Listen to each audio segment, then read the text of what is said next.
નમસ્કાર, હું છું પ્રિયા અને તમે જોઈ રહ્યા છો જનતા કી જાણકારી ન્યૂઝ। નજર કરીએ આજના સમાચાર ઉપર।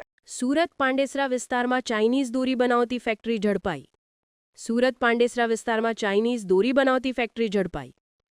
પાંડેસરામાં પ્લોટ નંબર 272 ખાતે આવેલી એન્જર મોનો ફિલામેન્ટ કંપની પર દરોડો। સુરત એસઓજીએ બાતમીના આધારે કરી રેડ।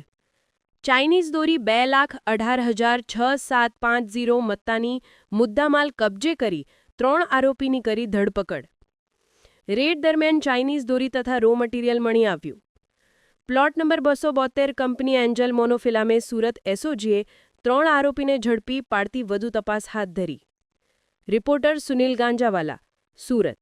પાંડેસરા વિસ્તારમાં એક ફેક્ટરી જે છે એન્જલ મોનોફિલામેન્ટ કંપની કે એસઓજીને ઇન્ફોર્મેશન મળી કે અહીંયા ચાઇનીઝ દોરીનું ઉત્પાદન થાય છે। એસઓજી ત્યાં રેડ કરવા જતાં એસઓજીને ત્યાં 2,18,00,000 રૂપિયાનો જે છે એ મુદ્દામાલ જે છે એને સીલ કરવામાં આવેલો છે। પાંડેસરા પોલીસ સ્ટેશનને સાથે રાખી અને જાણવાજોગ દાખલ કરેલ છે અને આ જાણવાજોગની અંદર જે છે જીઆઈડીસીના પ્લોટ નંબર 272 ઉપર એના માલિક છે સંજયભાઈ ઠાકરસિંહભાઈ ડુંગરાણી અને એના મેનેજર છે પ્રમોદ ભગવાન મંડલ।